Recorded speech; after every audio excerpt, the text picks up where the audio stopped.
Well, thank you very much. It's an honor to be here. What a great place.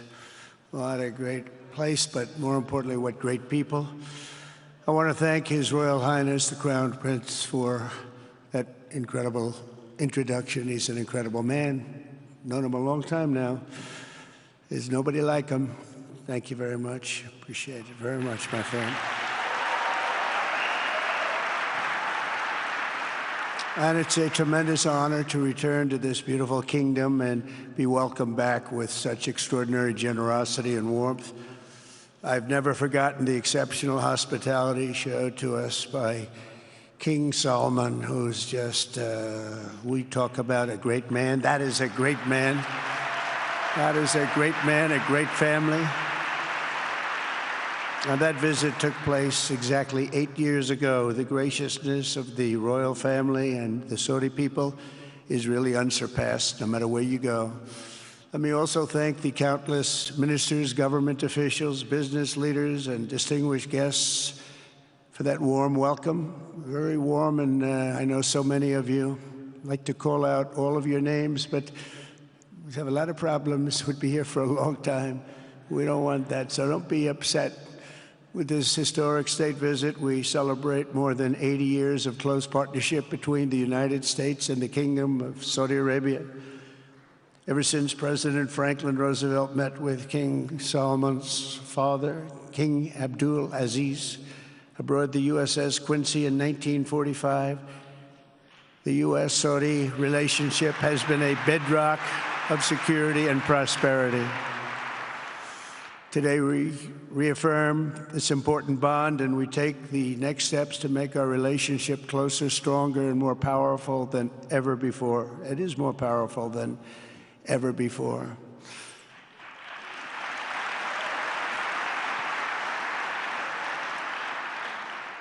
And by the way, it will remain that way.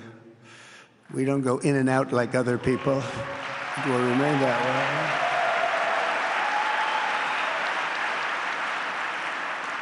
I've come this afternoon to talk about the bright future of the Middle East, but first let me begin by sharing the abundance of good news from a place called America.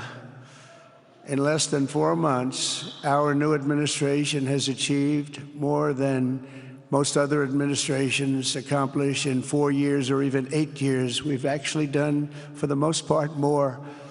The day I took office, we inherited, thank you. Thank you. The day I took office, we inherited a colossal invasion on our southern border, an invasion like you'd never want to see here. Nobody should ever want to see it.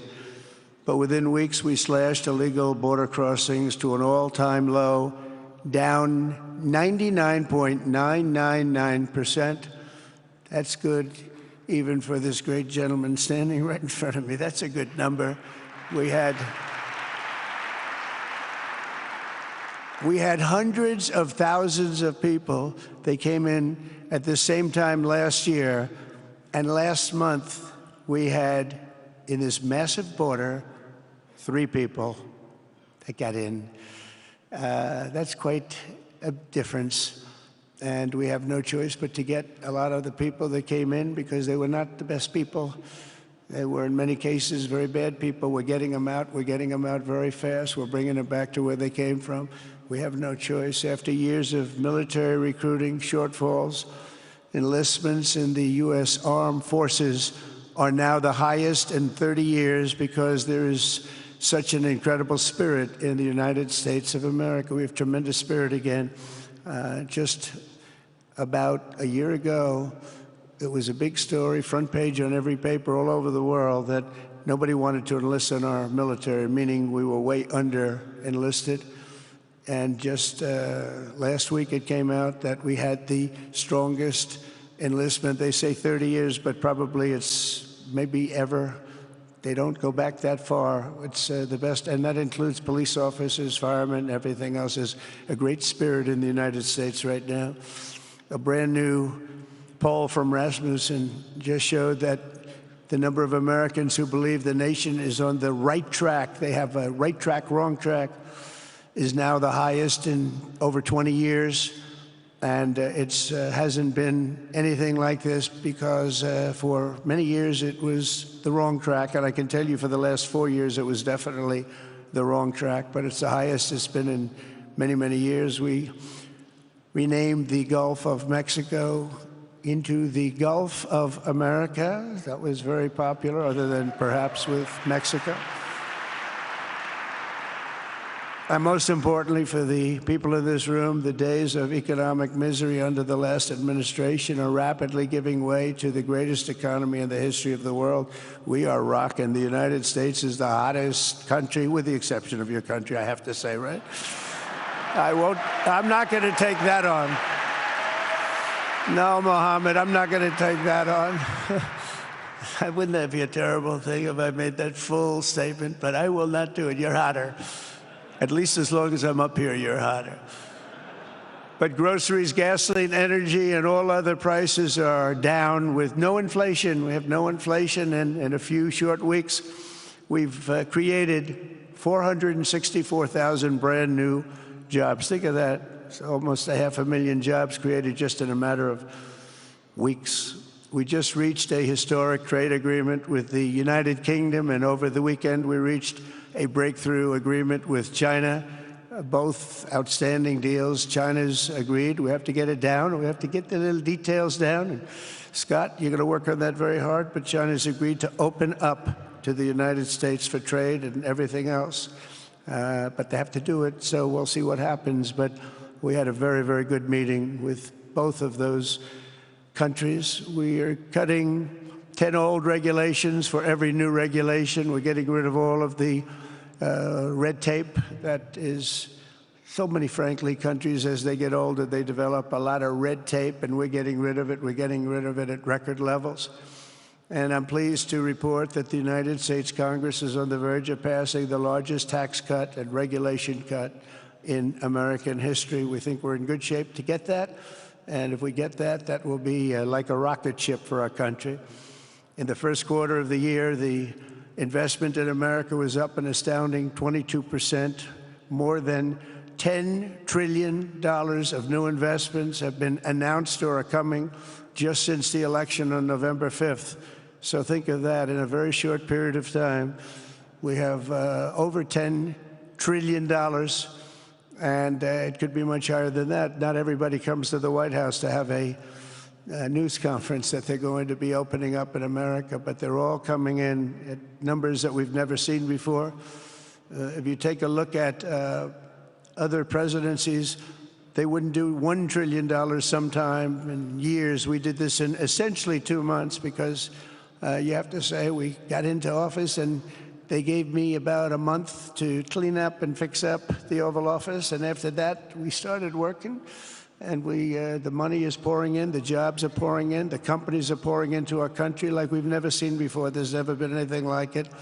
And we let other people tariff us into losing a lot of money and a lot of jobs, and now we're tariffing them. And it's at a level that nobody's seen. It's a level that is making us a very much different country and a very different Republican Party. We won a tremendous victory in November. We won all 7 swing states, the popular vote by millions and millions of votes. The Electoral College, we won by 312 to 226. Remember, they said, well, we could get to 270. No, we got to 312. That's a big difference. And very importantly, we won counties throughout the United States, 2,660 to 451. That's why when you look at a map, they're all red. The whole country is red. Red stands for Republican. From the moment on and from the moment we started, we've seen wealth that just poured and is pouring back into America. Apple is investing $500 billion. NVIDIA is investing, and I see my friend is here, Jensen. That's very good, wherever you may be. Thank you very much, because he's putting in $500 billion. TSMC is investing.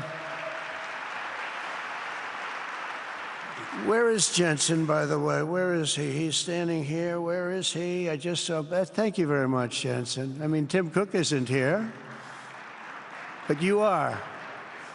What a job you've done. He said he's got 99% of the chip market. I don't know. That's not easy to beat. But what a job you've done. Thank you. We are proud to have you in our country. You know that.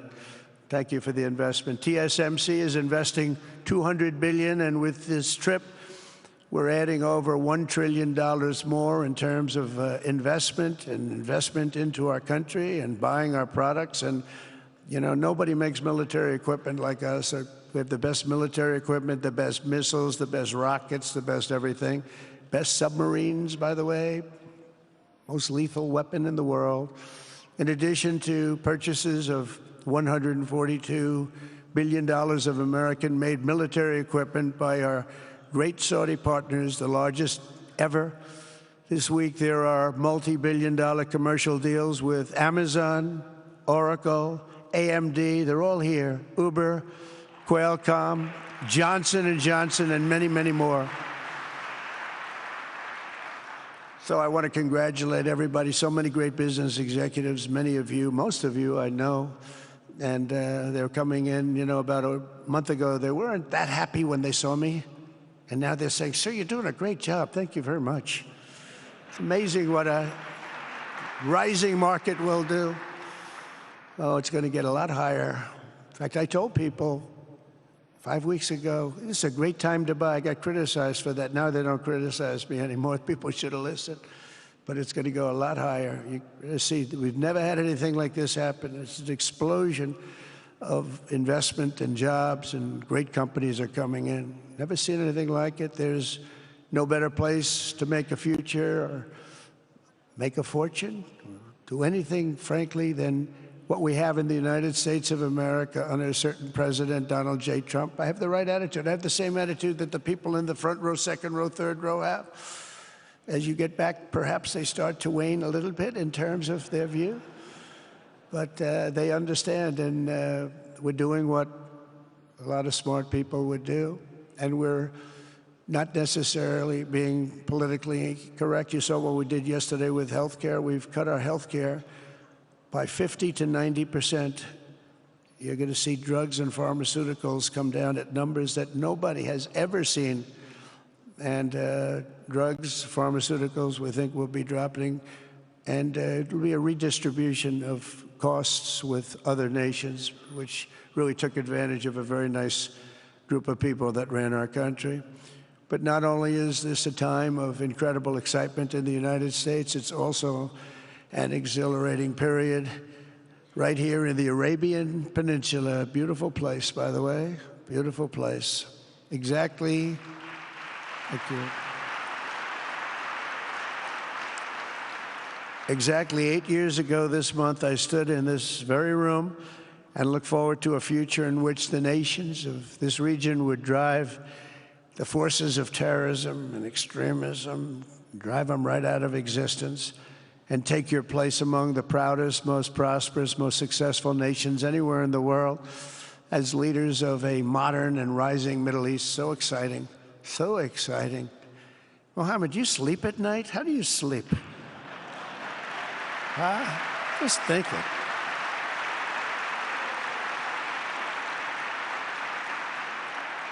What a job. He tosses and turns like some of us.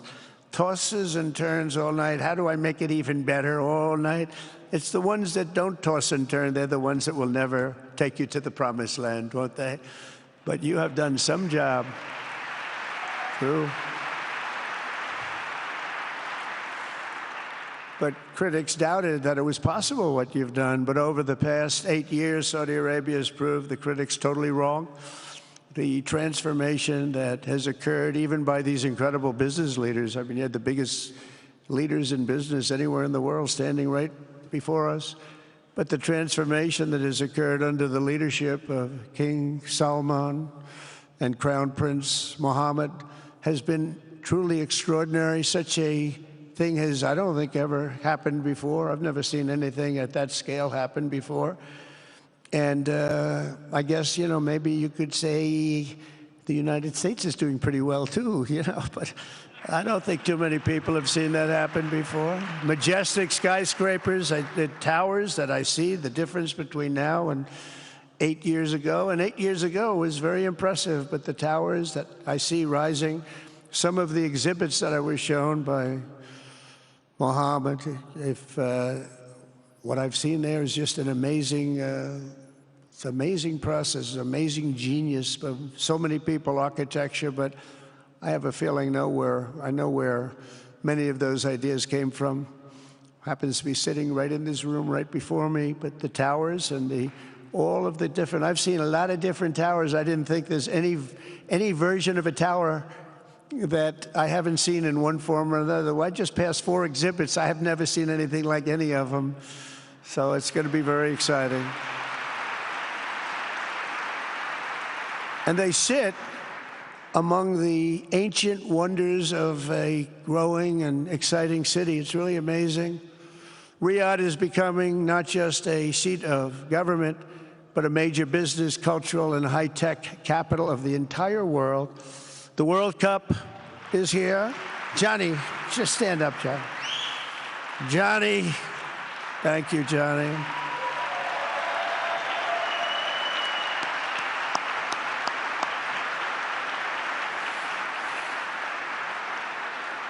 Great job, Johnny, great job. But the World Cup and the World Expo will soon be coming here, just like the World Cup is coming to the United States. It's going to be really exciting next year. The engines of Formula One racing now roar through the streets of Jeddah in a historic milestone. Other industries recently surpassed oil. Think of it. All of your other industries now have surpassed oil. I don't know if a lot of people will understand what that means. It's so big to make up a majority of the Saudi economy for the very first time ever. So think of that. Other industries are now bigger even than oil, which is always going to be a big monster. It's a big one. But that's a great tribute to you and economic development properly used. In other cities throughout the peninsula, places like Dubai and Abu Dhabi, Doha, Muscat, the transformations have been unbelievably remarkable. Before our eyes, a new generation of leaders is transcending the ancient conflicts of tired divisions of the past and forging a future where the Middle East is defined by commerce, not chaos, where it exports technology, not terrorism, and where people of different nations, religions, and creeds are building cities together, not bombing each other out of existence. We don't want that.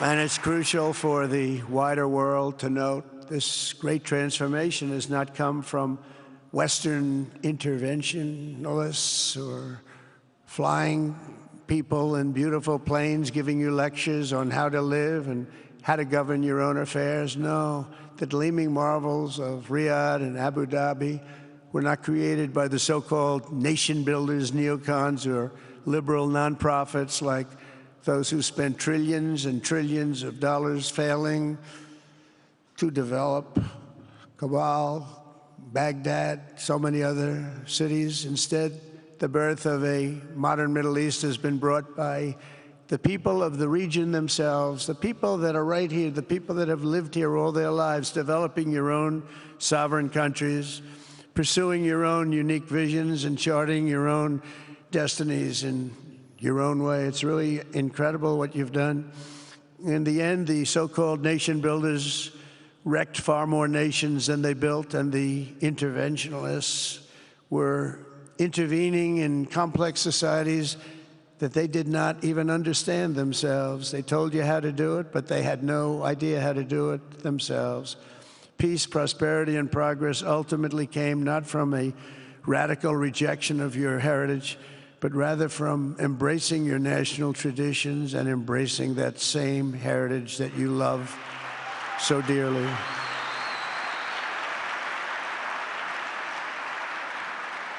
And it's something only you could do. You achieved a modern miracle, the Arabian way. That's a good way.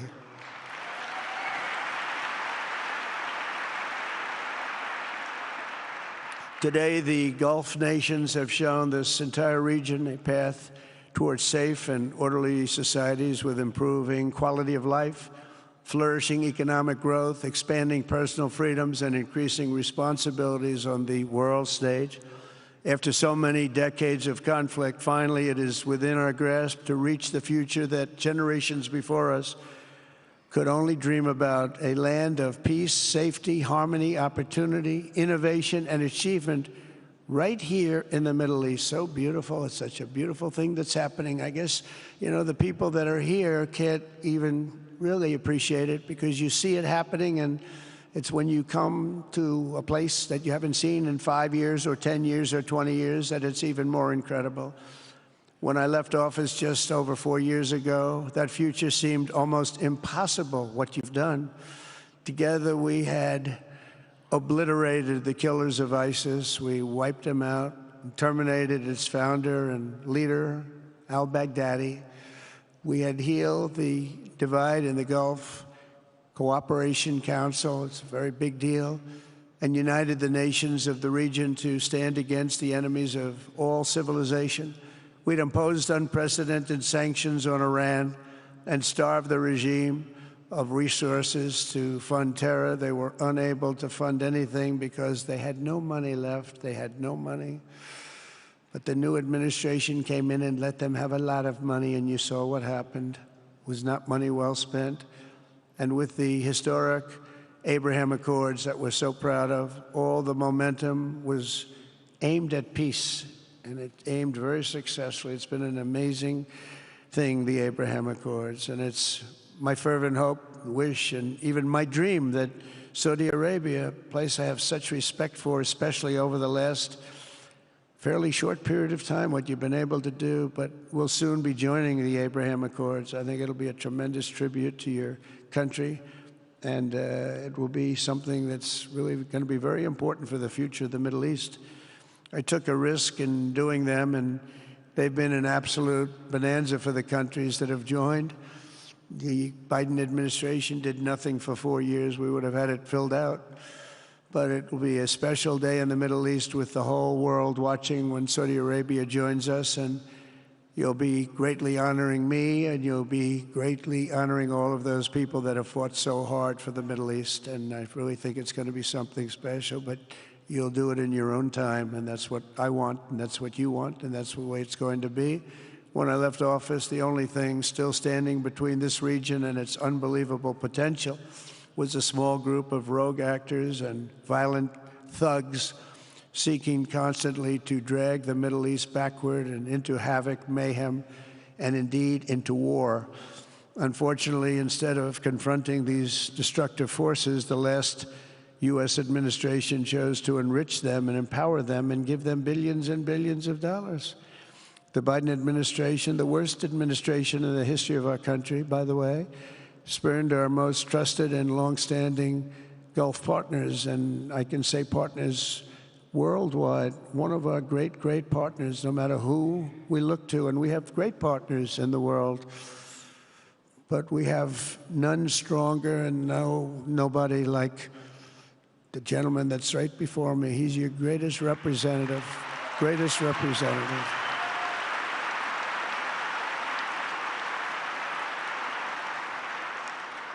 And if I didn't like him, I'd get out of here so fast. You know that, don't you? He knows me well. I do. I like him a lot. I like him too much. That's why we give so much, you know? Too much. I like you too much. Great guy. They lifted sanctions on Iran in exchange for getting nothing, and sent the regime tens of billions of dollars to fund terror and death all over the world. And they laughed at him. They laughed at our leader. And they're still laughing at our leader. They thought him a fool. And they made nothing but trouble ever since, including the funding of October 7th, one of the worst days ever in the history of the Middle East. Horrible day. Biden removed the Houthis from the list of foreign terrorist organizations, even while missiles and drones were being launched right here at your beautiful city of Riyadh, and launched at ships if they happened to be sailing in the wrong location. The Biden administration's extreme weakness and gross incompetence derailed progress toward peace, destabilized the region, and put at risk everything we had worked so hard to build together. And when you think of the great achievements that you've made, to do it in light of a pretty hostile administration, an administration that was not a believer, it makes your achievements even greater. Makes them even greater, you know that. But in a few short months since taking office, we have achieved the swift return of American strength at home and abroad, now working with the vast majority of people in this region who seek stability and calm. Our task is to unify against the few agents of chaos and terror that are left and that are holding hostage the dreams of millions and millions of great people. The biggest and most destructive of these forces is the regime in Iran, which has caused unthinkable suffering in Syria, Lebanon, Gaza, Iraq, Yemen, and beyond. There could be no sharper contrast with the path you have pursued on the Arabian Peninsula than the disaster unfolding right across in the Gulf of Iran. Think of that. They wanted to name it that. I said, they're not going to let them do that. Do you mind if I stop that? I stopped it. We're not going to let that happen.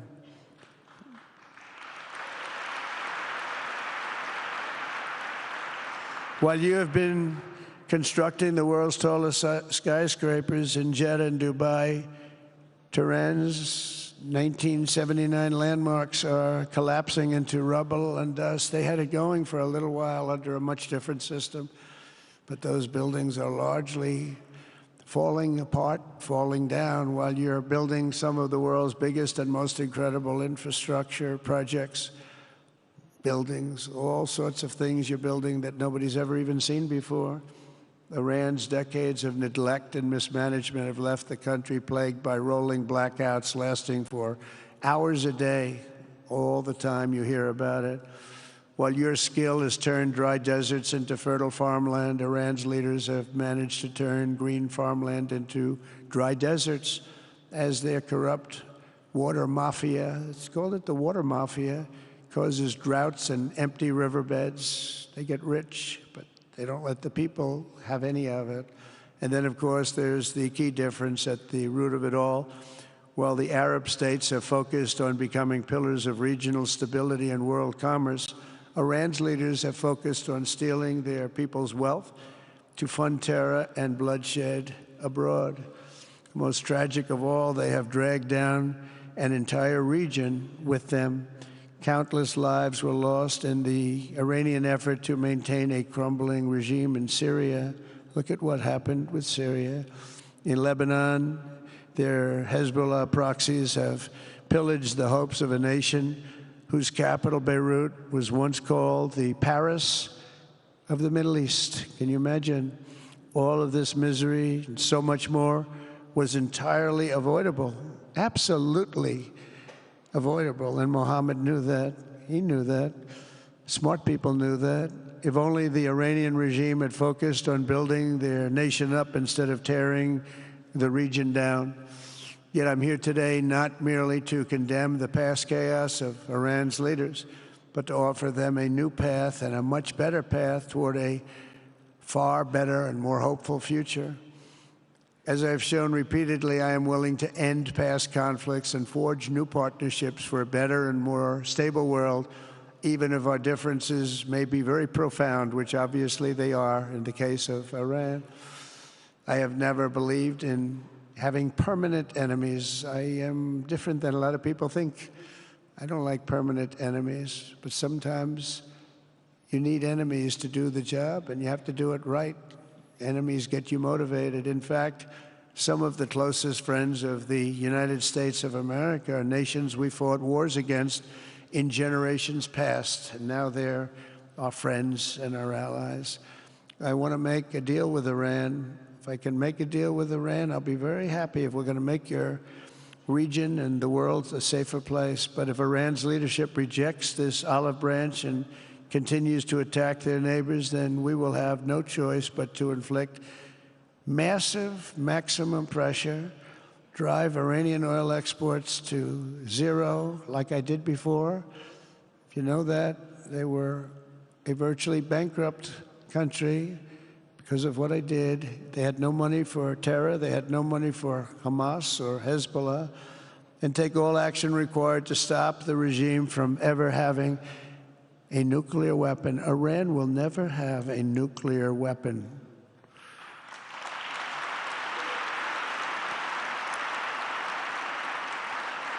But with that said, Iran can have a much brighter future, but will never allow America and its allies to be threatened with terrorism or nuclear attack. The choice is theirs to make. We really want them to be a successful country. We want them to be a wonderful, safe, great country, but they cannot have a nuclear weapon. This is an offer that will not last forever. The time is right now for them to choose. Right now, we don't have a lot of time to wait. Things are happening at a very fast pace. They're happening right here. They're happening at a very fast pace. So they have to make their move right now, one way or the other. Make your move. As I said in my inaugural address, my greatest hope is to be a peacemaker and to be a unifier. I don't like war. We have the greatest military, by the way, in the history of the world. You know, I rebuilt our military in my first 4 years and rebuilt it into the most powerful military there is. And you saw that when I knocked out ISIS in 3 weeks. People said it would take 4 years, 5 years. I did it. We did it in 3 weeks. Just days ago, my administration successfully brokered a historic ceasefire to stop the escalating violence between India and Pakistan. And I used trade to a large extent to do it. I said, fellas, come on, let's make a deal. Let's do some trading. Let's not trade nuclear missiles. Let's trade the things that you make so beautifully. And they both have very powerful leaders, very strong leaders, good leaders, smart leaders. And it all stopped.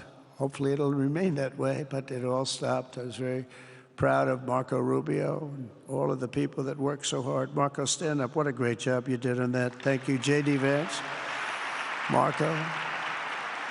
The whole group worked with you, but it was a great job. And I think they're actually getting along. Maybe we can even get them together a little bit, Marco, where they go out and have a nice dinner together. Wouldn't that be nice? But we've come a long way, and it could be, you know, millions of people could have died from that conflict that started off small and was getting bigger and bigger and bigger by the day. I've also been working relentlessly to end the terrible bloodshed between Russia and Ukraine, and very importantly, talks are being held in Turkey later this week, probably on Thursday, and they could produce some pretty good results. Our people are going to be going there. Marco's going to be going there. Others are going to be going, and we'll see if we can get it done. 5,000 people, young people for the most part, soldiers from Ukraine, soldiers from Russia. They're not from here and they're not from the United States, but they're souls. They're souls. I think usually, mostly, they're young, beautiful souls that left their parents waving goodbye, left their brothers and sisters. Goodbye, I'll see you soon. And they got blown to pieces. 5,000 on average a week are dying. And people are dying elsewhere in the region, but tremendous numbers like we haven't seen since World War II are dying, and I want to stop it. I want to stop it. It's a horrible war. Would have never happened if I were president. That's a war that would have never happened. October 7th would have never happened if I were president, because Iran had no money to pay Hamas or anybody else. They had no money. They were not looking to take care of them. They had to take care of themselves. They had no money.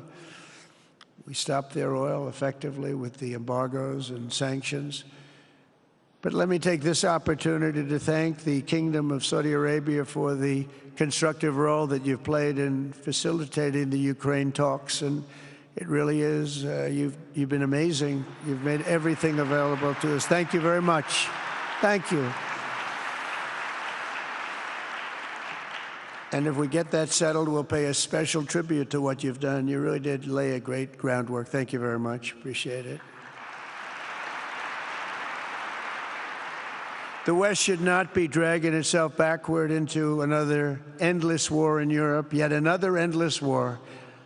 We should stop the killing and work together to address the biggest long-term threats as one unbeatable team. Think of us as an unbeatable team. I mean, when you look at what you've done here, that's much more difficult than stopping stupidity.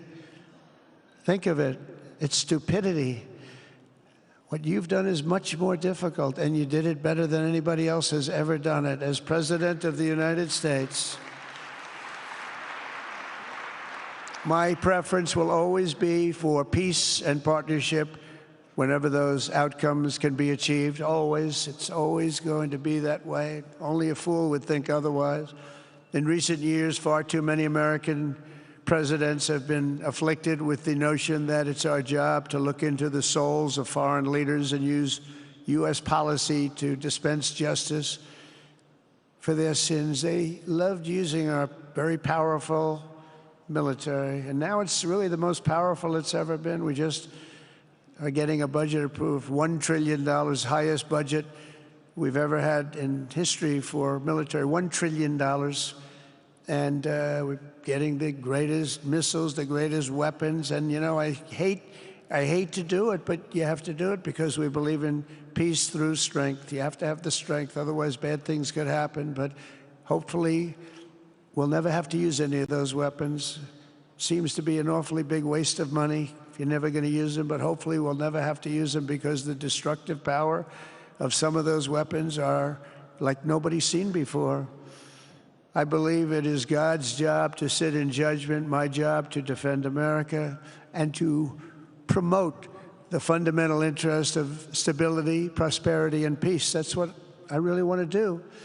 I will never hesitate to wield American power if it's necessary to defend the United States or to help defend our allies.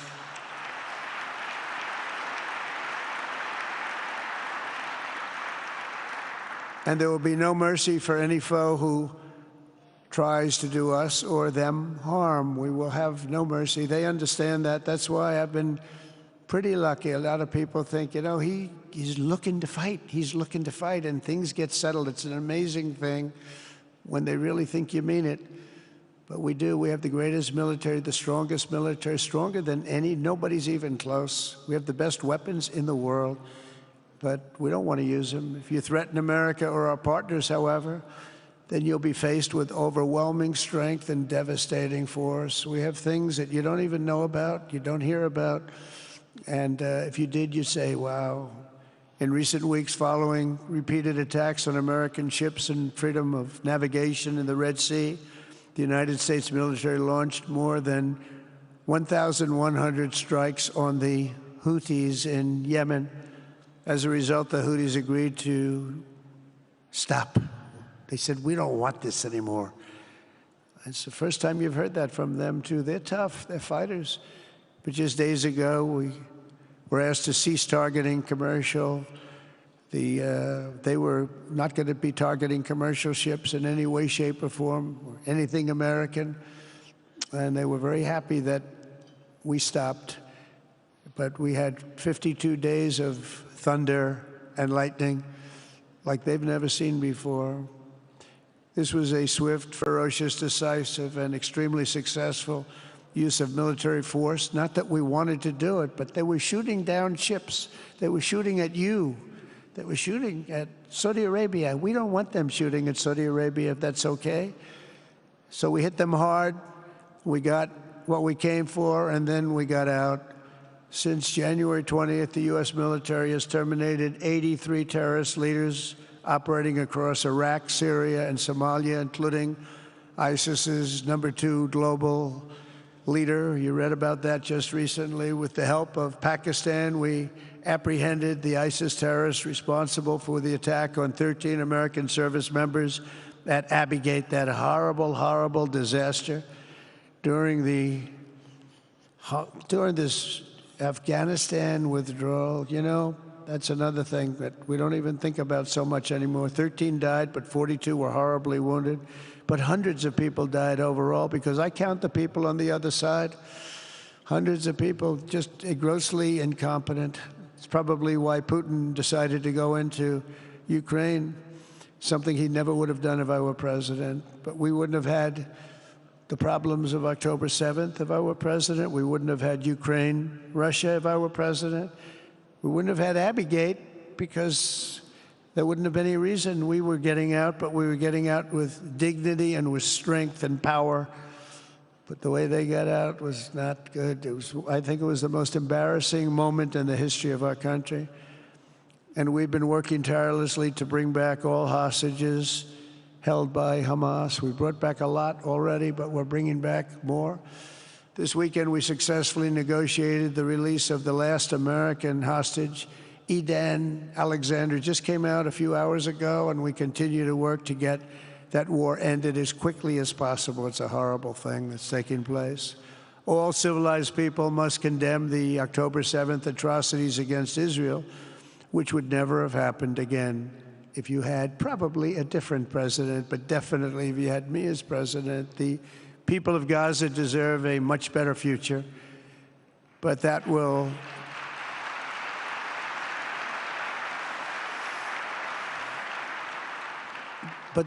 or can not occur as long as their leaders choose to kidnap, torture, and target innocent men, women, and children for political ends. The way those people are treated in Gaza, there's not a place in the world where people are treated so badly. It's horrible.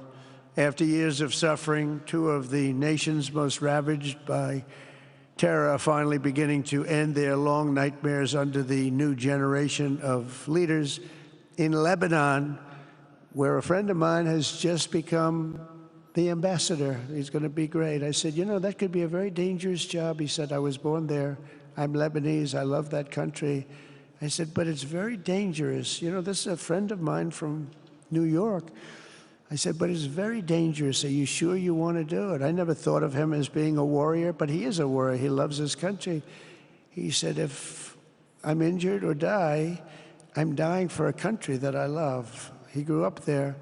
It's horrible what's happened in Lebanon, but you have a great ambassador, I can tell you that. In Lebanon, which has been endlessly victimized by Hezbollah and their sponsor, Iran, a new president and prime minister have brought the first real chance in decades for a more productive partnership with the United States, and we're going to work with their new ambassador and everybody else, Marco, and we're going to see if we can really help them out and let them get over that very high grid that they're going to have to get over. My administration stands ready to help Lebanon create a future of economic development and peace with its neighbors. They have tremendous people in Lebanon, doctors, lawyers, great professional people. I hear it so many times. Likewise, in Syria, which has seen so much misery and death, there is a new government that will hopefully succeed in stabilizing the country and keeping peace. That's what we want to see in Syria. They've had their share of travesty, war, killing, many years. That's why my administration has already taken the first steps toward restoring normal relations between the United States and Syria for the first time in more than a decade. And I'm very pleased to announce that Secretary Marco Rubio will be meeting with the new Syrian foreign minister in Turkey later this week. And very importantly, after discussing the situation in Syria with the Crown Prince, your Crown Prince,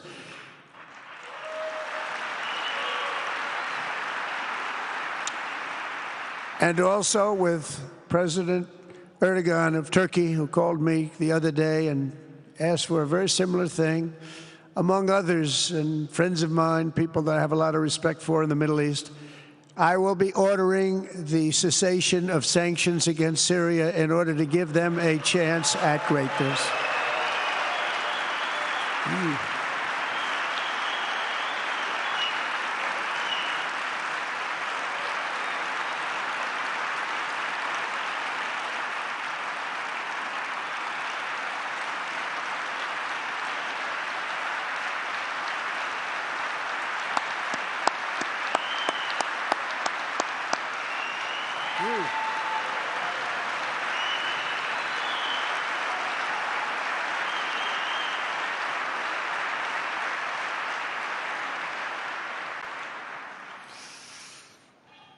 Oh, what I do for the Crown Prince. The sanctions were brutal and crippling and served as an important, really an important function, nevertheless, at the time. But now it's their time to shine. It's their time to shine. We're taking them all off, and they're going to have, I think they're going to have, based on the people and the spirit and everything else that I'm hearing about. So I say good luck, Syria. Show us something very special like they've done, frankly, in Saudi Arabia, okay? They're going to show us something special. Very good people. Everywhere we can, my administration is pursuing peaceful engagement, offering a strong and steady hand of friendship to all that will take it in good faith. Together, we have made unprecedented strides and tremendous progress, and we're still just at the dawn of the bright new day that awaits for the people of the Middle East, the great, great people of the Middle East. If the responsible nations of this region seize this moment, put aside your differences and focus on the interests that unite you, then all of humanity will soon be amazed at what they will see right here in this geographic center of the world. It really is. It's like a center of the world and the spiritual heart of its greatest faiths. For the first time in 1,000 years, the world will look at this region not as a place of turmoil and strife and war and death, but as a land of opportunity and hope, just like you've done right here, a cultural and commercial crossroads of the planet. Security and stability will lift millions into lives of safety and success, and the nations of this region will be free to realize your highest destinies, honor your proud histories, harness amazing new opportunities, and bring incredible glory to Almighty God. People will come from all over the globe to be inspired by the cities you build, the businesses you create, the technologies you invent, and the beauty, talent, and potential you unleash right in the hearts of your citizens. Each of you will be able to take tremendous pride in the legacy you will leave to your children, because you will have given them the ultimate blessings of prosperity and peace, so important. In the United States, we've launched the golden age of America. It's the golden age. We see it. We see it with all that money, trillions and trillions of dollars pouring in, hundreds of thousands of jobs coming in with it. And with the help of the people of the Middle East, the people in this room, partners throughout the region, the golden age of the Middle East can proceed right alongside of us. We will work together. We will be together. We will succeed together. We will win together. And we will always be friends.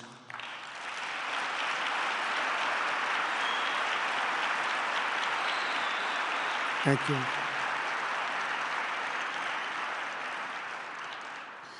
So, Mohammed, I want to thank you again very much for having me. And as a representative of what I think is the greatest nation in the world, we are with you all the way, and you have a tremendous future. Thank you very much. And please pay my respects to your father. Thank you very much. Thank you.